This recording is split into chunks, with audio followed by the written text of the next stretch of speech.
Congo, Congo Ndemboka.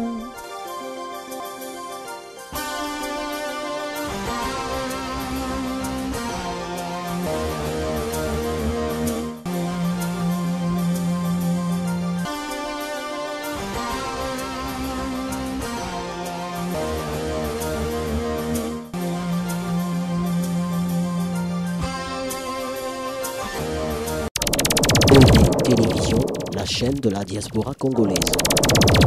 Merci mesdames et messieurs, bienvenue à votre émission Congo ya Nani. Émission Oyo Amoko Lelo, Boyebi, actualité politique, Ndengenini, et d'aller obligé biso, journaliste, patriote, ya solo, tout décortiquer, actualité. Oyo Nyon se zali koleka na kati, ya mboka na biso, ya République démocratique du Congo. Mesdames et messieurs, bienvenue. Aujourd'hui, notre émission Congo ya Nani va connaître la participation. Il y a des techniciens derrière les caméras, nous avons Bénédicte et notre réalisateur Gauthier, l'impitoyable garçon.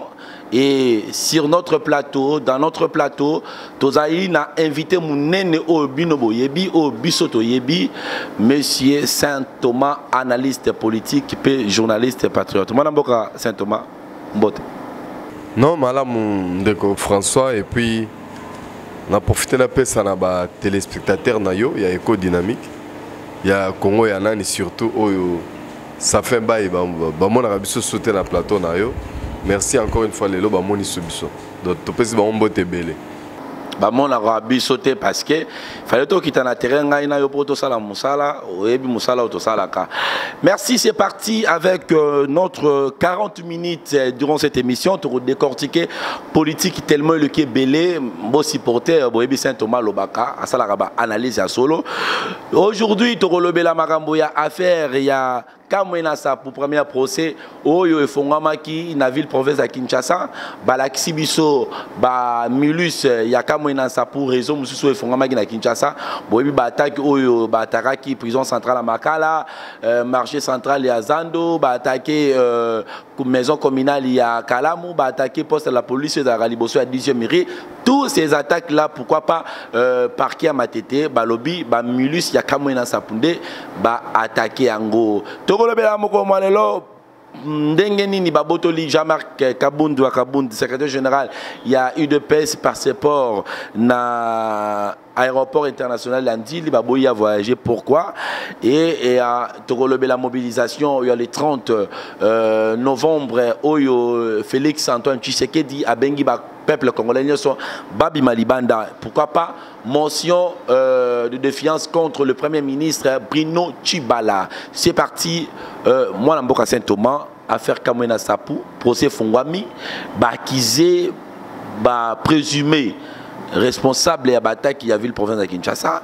Mais si bâtiment la carte y a procès, on a tout moni, figure il y a eu de pèse, Bilongi, il y a combattu, il y a eu de pèse. Comment on a analysé et fait? Merci Ndeko François, merci Nabalandi ya Congo ya Nani, Bozaï Belé dans le monde entier. Question il y a premier procès, bien sûr il y a milicier Kamwena Sapou. Oui, combo ya procès c'est vrai. Il y a milicier Kamwena Sapou. Mais na habité peut-être nga la rose na mona bien té.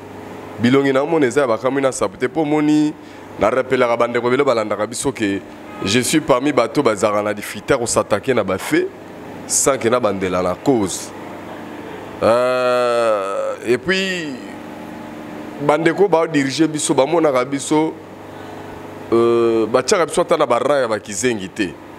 Ba ba tchaka biso na ra o elegi même ba kizengi. Pour moni même kizengi soki ozoko sa ya tielo boko boye lobo tielie 50 francs a tielo loboko azwa a bombi. Bon, la même personne, lobby nango yoleka, au tchélé zélo. Lobby wana soyo le tchélé zélo na loboko na bandi que troisième façon koye bien ka kizengi ya ko benda loboko. Na bité so comprendre le on est là mais quand biso ba congolais ko to presque kizengi wana po biso batu ba dirigeant biso ba comme ça na niveau batu mo ba biki ata to lakisi bango buzoba ata to lakisi bango lokuta ba ko bango lokote ba ko ndima kaka. Voilà pourquoi moninga e passe anga passe ata biso ba journaliste to vandi botolo belo non. premier procès à Kamouina Sap. Non, mais c'est du n'importe quoi. Est-ce que les premier procès à Kamouina Sap? Otomoniwana. Ça, c'est du n'importe quoi. Ça, c'est montage bien préparé, bien fignolé. Ce qui veut dire que Kamouina Sap a IDPS au Babomawana. Puisque le tout premier chef au Batika Mtakala, c'est que si on a comprendre bien, c'est Kazari Moutoua IDPS. Puisque Batunion sont sur la télévision, Namonika Rabilonga Batoua IDPS, Otoyebi, Mingi. Au Bazalara. Et puis IDPS. Pour la bateau, il va rater. À moins que puisque IDPS PCB, bazo précisé sur PT, on a des IDPS au Wabi. Or, IDPS au Sotoyebi, au fait président d'Ango Tshisekedi. En tout cas, fondement dans notre base dans Bango ya combat na Bango ezara non violence. À moins que ngala zala na romi zoba na romi au-delà ba kizengi pona croire na ba bêtise mon frère. Donc moi je pense que tisiko véritable procès à il y a milice, il y a Kamouina Sapu. Nano bandate. Maintenant, est-ce que Kamouina Sapu ba milice pour attaquer le gouvernement la majorité aux diriger biso? Est-ce qu'il faut battre Massima ya IDPS? Encore moins, je dis encore non. Puisque Kamouina Sapu c'est un chef coutumier, villageois. Neni ba remonter tina Kisasa. Ba on salara choix na IDPS, ba repérer ba bouzo ba IDPS. Oh, encore une fois, mensonge. Parce que ngai na minute ba to ba diriger biso na na difficulté ko croire na bango. Imagine-toi makambu ya ba Kamouina Sapu bandine bandeli. En tout cas, bato ba na kozoba point de presse ya porte-parole du gouvernement parce que on nous a toujours dit que les na porte-parole de vérité au gouvernement. Alors, tout premier début ya ba point de presse ndeko ministre Menda Sala à propos de miliciens comme Kamouina Sapu. Et puis ça non bato tribunal on est à la première preuve puisque ça c'est l'État lui-même ou l'État lui-même s'est contredit à chaque minute. Et tu crois qu'on remonte sous plus tard na vidéo moko bimaka ya bato mona ba FARDC bazo boma bato meni na bakasai kuna. Vidéo la première apparition dans notre temps ebimi ndeko Menda salela ka point de presse alobi ezali montage ya Moïse Katumbi. Souviens-toi. Moi, mon premier, c'est que je vais babo sanaka. Et deuxième tour, quand on a expert, on peut enquêter si réellement bateau yo bakufi oneza ba miliciens ya Kamouina Sapu ne FARDC bomi. Et bato baboma ba expert wana balobaka kezaka ba milice ya Kamouina Sapu. Oh. Donc ba expert ya oni ba peut enquêter par rapport à vidéo ba monaki ba soldat FARDC bazoboma ba milice. Il y a Kamouina Sapu qui main vide. Mais les mêmes experts qui na kananga, kaka ba milice on a sous babomi bango. Et le gouvernement a boya enquête internationale pour y enquêter. Ba auteur ba boma ba expert wana. Tosuki première fois to moni ba pandi prison ya makala. Ndeko François à part peut-être vendre na planète Mars. Mais son zaki na Congo. Première apparition ministre. D'abord, il y a un ministre de la Justice. C'est contredire moi qui na porte-parole. Mais porte-parole, il y a un vandi sagitoko. Alobi ezali bato mwana semi. Nde ba yoko buka prison makala po ba bimisa nani ne mwana semi. To bi ba menace biso nyo sur la ville ya Kinshasa combien de fois on a souffert ici na makamba mwana semi. Est-ce que c'était les gens de l'IDPS? Mais comment subitement ba comment présenter biso bato IDPS ne ba baza ba hôtel bato ba panzaki ba nini ya prison makala. Et bizarre encore, batango baza ba présumé na présentation na bazo bango ba signer mikanda na me baby contenir makambo ba fundeli bango te. Ah mais non, entre nous. Donc moi je pense que quand j'avais vu président Kabila na conférence sur la paix, tant on lobby que bateau ba créer des ordres na Kasai. Vraiment, Barozala pini, Barotika la jamais impini. Nazako Kasage na Romona, Clément Kankou, Alex Kande, généraux, na colonel, Bazaki Batoaliboso, na front ya début à Banini, na mona bango, na tribunal moro populaire, en public, bango de bao juger bango. Mais ce qu'on nous présente là, c'est un combat, il y a acharnement contre parti moro oyo. Bazo kokati le kokunda président na bango te IDPS ça se voit l'ENI. Bon, on va voir la finalité à procès et les condamnés et mon ami Onayamba Mbalebele Jeko Bea on a Mbaraye en tant que vice-président de la Ligue des jeunes et IDPS. Deuxième vice-président d'ailleurs. Namoni va présenté Nabato Kamouina Sap. Alors, donc, il est en même temps membre de IDPS, en même temps membre de Kamouina Sap. C'est là où ça me laisse un peu perplexe. Donc, dans ce cas, bon, vous allez vite comprendre que il faut tout le monde a procès à Bouy. Il y a des faibles. Jamais tout le monde a un procès à fort. Ba fort la majorité ba zébélé ba détourner ba auto betela biso li solo ya ba détournement Jekamine et bani na bato président de la République ko eboma ba kesamba kaputo osomoni procès na osomoni atam tumo ko soli na biloko to zela ya ndenge wana me tala côté ba me mabiso tala côté ba ba. Merci certainement. Deuxième question car on a volé on a affaire Kamena Sapou. Est-ce que vous pensez que le ministère public qui a procès wana a présenté ba présumé atangi kombo ya ba combattant UDPS bazana kati pe na kati ya ba accusation toujours kombo ya permanence ya UDPS c'est répété na kati wana. Est-ce que ozomona te que disons comment analysez-vous, est-ce que ezali complot o ba linga basala contre ba autorité compétente ya UDPS ou bien bazolinga basala complot bakanga permanence il y a eu de personnes. La première question. Deuxième question, affaire Kamwena Sapou Bimi. Babimi si on a tango oyo avant la veille, avant organisation ya marche, il y a opposition oyo Félix Antoine Tshisekedi à l'objet le 31 décembre ba congolais nyoso ba bima ba réclamer élection. Est-ce que ndenge bango ba misi procès avant marche, est-ce que ça d'une manière ya ko bangi sa population congolaise ba bima libanda te bazo bangi sa population congolaise te ezande branche militaire ya AFDEL on a ebsara e kufate yango nezo ka étouffé et bomambala moko IDPS une fois pour toutes parce que premier objectif ya roboma président IDPS ils ont réussi. Maintenant, ils ont allé. Ah, c'est l'AFDEL qui a tué Tshisekedi. Mais c'est l'AFDEL. Vous croyez que qui peut tuer tous les élites au Congo ici? Il n'y a que l'AFDEL. Un objectif précis. Nous sommes en otage à AFDEL, branche militaire. Parce que branche politique, Baboma yango et changer en combo et bota ba parti nous sommes la majorité wana. Et ba parti nous sommes la majorité. Nanda ba parti opposition tout le monde a été les maires IDPS baza de mèche na branche militaire wana. C'est un combat fort au à IDPS puisque mon IDPS par rapport à l'histoire, on est le seul parti politique qui est le sur le gouvernement na mindele na occidentaux basala na peuple congolais et yango le rôle de faire de lance il y a peuple d'où faut étouffer parce que souvent si ba étouffer IDPS et s'il y nango il y aura plus de problème et cette façon réussir nango d'abord ba kanga permanence wana les jours à venir vous allez soutenir, vous allez sceller. Pour ton information, peut-être que AFDEL officiel tant à Kangi parti politique, tant on a une résistance, il y a eu des PES à l'époque permanence, c'est à la boulevard Wana et permanence Wana, babotola on a AFDEL comme ça quand hôpital à la police. Donc c'est mais ça même scénario balingi basala. Bangi ba kanga permanence Wana premier tour on a bloqué bango nyon soit en otage kuna na kati. C'était le premier jour puisque so bemaka banga ba c'est là on bala moko.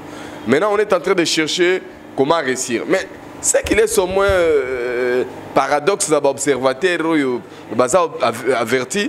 C'est tous ces mensonges qu'on a montés au vu aussi de tout le monde de l'État congolais. On a présenté au monde entier que le Premier ministre Aza est IDPS. Mais vous ne comprenez pas pourquoi le Premier ministre Aza est IDPS, mais à présent IDPS est à Congo. Parti où ils ont menacé les IDPS. Et hier, le Premier ministre a IDPS à permanence à IDPS. Et parti à IDPS nous battu la police et puis on des a menacé puis on des aux monde va présenter en lelo mais bablo akamuna sapona la plupart des salema le même premier ministre azagina na IDPS ndeni ba poursuivre été. Donc moi c'est tout ce qui me laisse comme des questions. Voilà pourquoi nous avons rappelé Batunyo Soboy. Le code IDPS on a piloté un rassemblement. Ils ont prôné la désobéissance civile. Et ils ont prôné la marche. Ils ont prôné le respect à la Constitution. Ils ont reproché à la majorité que Batam Sabien était na Seni na bango. Ils ont moana na bango. Au Batam Bolane partout bango bazali. Fomo na Seni azalaka na bango.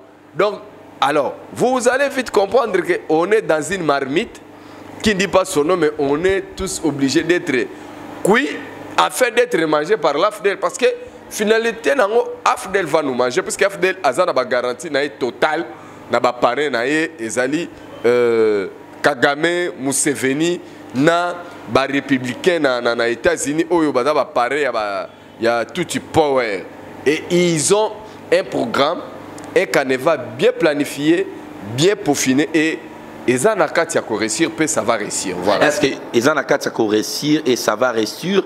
Pensez-vous vraiment par rapport à la déclaration, il y a moi Namboka Jean-Marc Kabundu Wakabundu, secrétaire général, il y a UDPS.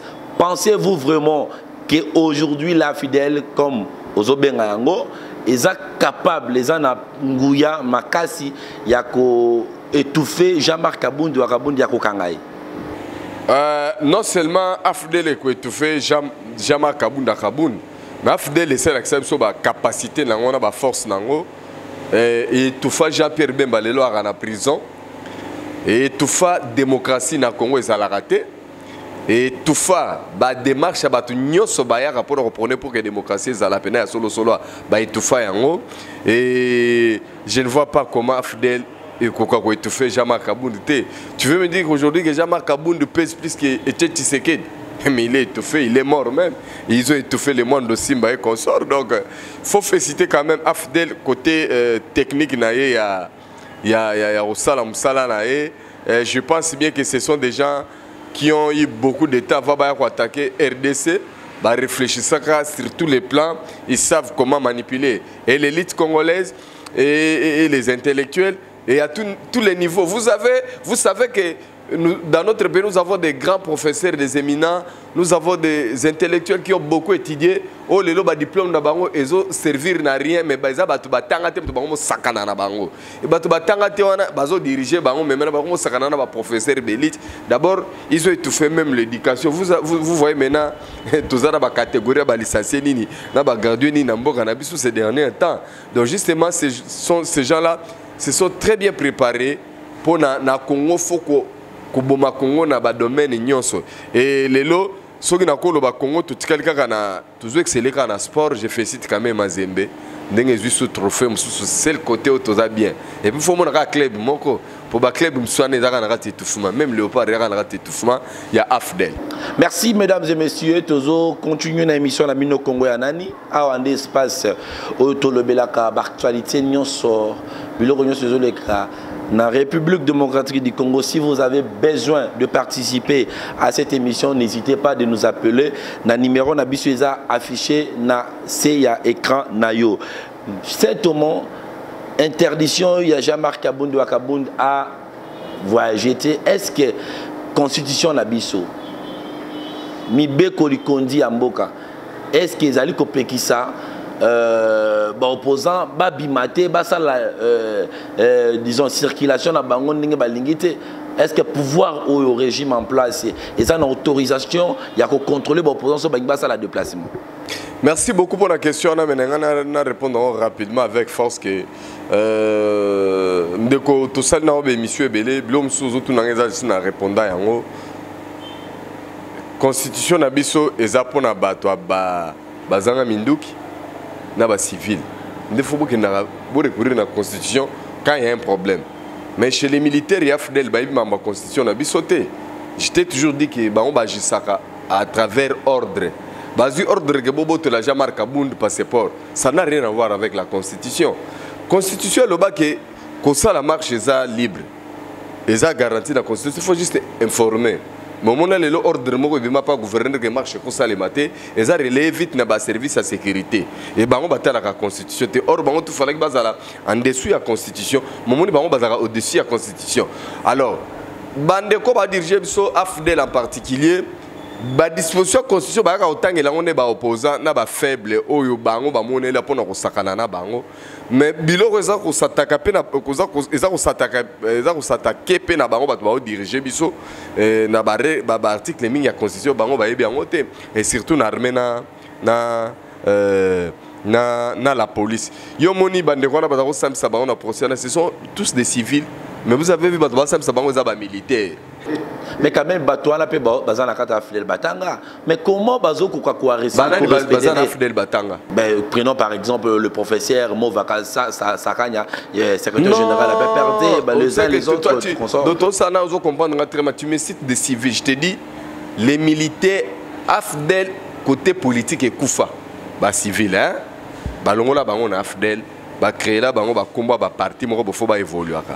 Mais Afdel branche militaire ndé Nairobi na yo échangeate ils ont dirigé biso depuis n'enga ba dirigé depuis 97 tilelo et bangonde baza na manette ya commande et d'où makamba constitution bango ba bina bango ngote.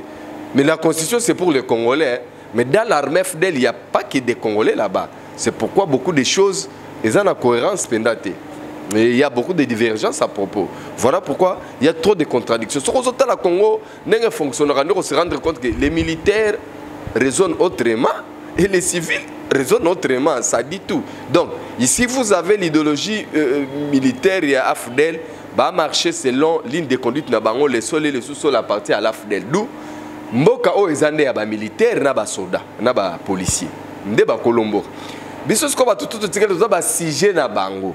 Et tokobanda ko vivre selon mécanisme na bango na ordre na bango. Ya wana ata bono ba que mandat président ici là oui, et si là par rapport à civil mais na ba militaire na ba policier président azana mandat à vie et qu'aussi là jamais il y a que lui et il y a que lui qui vont obéir et le reste c'est talibangoté. Donc vous devez vraiment marcher sur ces pas là et sur ces points là. Donc c'est ça la vérité. C'est un analyste politique malgré la zobanga ba sujet tellement belé aux autres décortiquer l'actualité tellement qui toko bandeko bazo landa bazo pour ça to continuer là si je vois simplement tout ça on a nos comparaisons. Tout ça dans la comparaison na eloko eleki na Zimbabwe na oyo iza na katamboka na biso tokolo bakiza eloko moko mais est-ce que ba militaire na biso ningozo décortiquer wana ba militaire na biso Afdel et ko zo parce que na kata Afdel ba étranger bazali ba congolais pe bazali est-ce que le congolais peuvent aussi prendre la conscience cette conscience là ya ko sala oyo salami na Zimbabwe? Merci pour la question. Vraiment, la comparaison n'est pas raison, premièrement. Armée zimbabwéenne, on a félicité Bango. Baza armée moro d'abord brave, puisque Basungi population à Bango, quand bien même qu'à Bango moro armée, on rampe batikali sous la commande ya Masolo. Vraiment armée zimbabwéenne ce qui s'implique dans les Cambodgiens pour la moisi pour boraki moisi en a pouvoir mais ceux qui vice-président comme le président peut-être maramon mon en côté. Donc ce qui veut dire que les jours à venir et relaxa biso que est-ce que peuple zimbabwéen a eu avantage to les arara zanopief na ba militaire mtuba un avantage. Ce qui s'est passé au Zimbabwe, c'est en 2001. Donc, Mouzé ne voulait pas que le fonctionnement de la parti politique. Maintenant, on nous a écarté Mouzé pour nous donner Joseph Kabila, qui lui vient maintenant nous donner l'impression comme quoi à la démocratie dans la parti politique, mais il y a farce, il y a façade, il y a lokuta, mais en réalité, il y a dictature, il y a makas, il y a sous-koleka. Donc, je trouve que ils ont vraiment comparable été. Et au monde depuis 2001, c'est la continuité. Sokotali Mouza Zana Mausolée, moi qui toko basale là et Fiji na ils passé par là, ne jamais trahir. Batika le roi baso sauvegarder les acquis à Mouzé. Mais le système est le même, mais là, répression qu'on s'est est sous Makasi. Et c'est ce qu'on va encore voir dans Zimbabwe. Le même vice-président Azako Kangabato, Badagi ba proche. Il y a Mugabe, la même chose au Yolelo, au monde arabe, so abedi kapen bagana ba prison. Ba selese loangi ba kufa, ba babimba je pense au kasu ba kombo na bangote. Ce sont le ba Raphaël Genda, c'était les compagnons à Mouzé. Au yotan ba écarté Mouzé ba bomiye. On nous a fait croire que celui qui est là c'est son fils. Mais tant qu'on a pratique, on a nos fils à Mouzé te preuve, ba propre fils à Mouzé ba zakapembe ni na été. Ba pire ba to Mouzé ba proche. Et d'ailleurs si le lot moi na propre ya musée mais ti lelo alakisaka biso mto boma musée te. Ça dit tout. Donc c'est la même chose na vraiment soki to comparer loba to comparer RDC na Zimbabwe na anglais wana. Côté militaire ce qu'on na côté na biso différence c'est ça makasi parce que biso afdel ba congolais au bazar kuna bazanga na autorité tamkete kolanda note po kako chef d'état-major général Etumba c'est pour la télé. Mais na sekuna yete et c'est pourquoi mon ami Mamadou ndala bakufa ezara jaraba biloko ya bozo kwa neti tozo bengala ba M23 na cadre bana mboka bosele on esengo na bazeli nyoso bomuna après ko bengala bomuna quelques jours nous bo barre pena Mamadou ndala c'est pour vous montrer que ce n'est pas vous qui dirigez l'armée. Donc gaina lo bagati lelo que le patron, véritable patron et armée congolaise, c'est James Kabarebe. Puisque de lui, c'est lui qui dirige l'armée. Que voulez-vous? Merci Bandeko Balandi. Tu as commis presque une souka émission la biso mokolo malelo. Mon Saint Thomas dans la makambo belé et à Koloba. Fallait tout attaquer déjà bastige mususu mais ngonga na télévision za ngonga. C'est Thomas tu sur parole ya souka. Oui, merci bien que tu aies épuisé le sujet. Nous tous remercier Batebele Baolanda Bisso. Et puis, comme d'habitude, que vous allez vraiment veiller. Moutounio Sofon l'a mis sous Atalamalamu le 1er janvier 2018. Nous sommes président et on a président. Nous sommes bien, mais l'évangile est très important. Ceux qui ont été condamnés. Bamaramboa marche, Bozo, Kandeng Ezali déjà. Ba autorité au toit na ba si ba boy marché salement ils insulté et ba organisateur côté na ba baza toujours ko tenir que marche ko salement l'église catholique vient d'emboîter les pas avec comme mot le 31 décembre va voir ce qui va arriver le reste tout qui total ni ne kolekela biso na temps oyo ndenge toujours ba révélation kili mais le reste bozalaka na rate ya évangile ya Saint Thomas ceux qui ont monité condamné merci nayo François pour l'invitation. Merci à l'équipe technique Gauthier, Nabama Samsou, pourquoi pas. Bon retour à Richard, Rich Tapet, TDTV, d'autres ensemble. Et Banderonio sur Balandabiso éparpillé dans le monde. Vraiment, n'a pas si nombre de à tout moment, Barobeng Sabisoa, Tokoya pour te répondre à Mituna Nyosoyo, Barotuna Biso. Merci. Merci mesdames et messieurs. Tokomi na souka émission Mokomalelo. Merci la bande de Konyoso Balandibiso. Merci l'équipe technique qui derrière le caméra. Merci à ne pas manquer Tokutani. Sur dans la posa, il y a participer à l'émission ou qu'on hésite, tout bien habitué dans le numéro où ils ont affiché Nassé, il y a écran. Bye et à la prochaine. Télévision, la chaîne de la diaspora congolaise. Congo, Congo Ndemboka.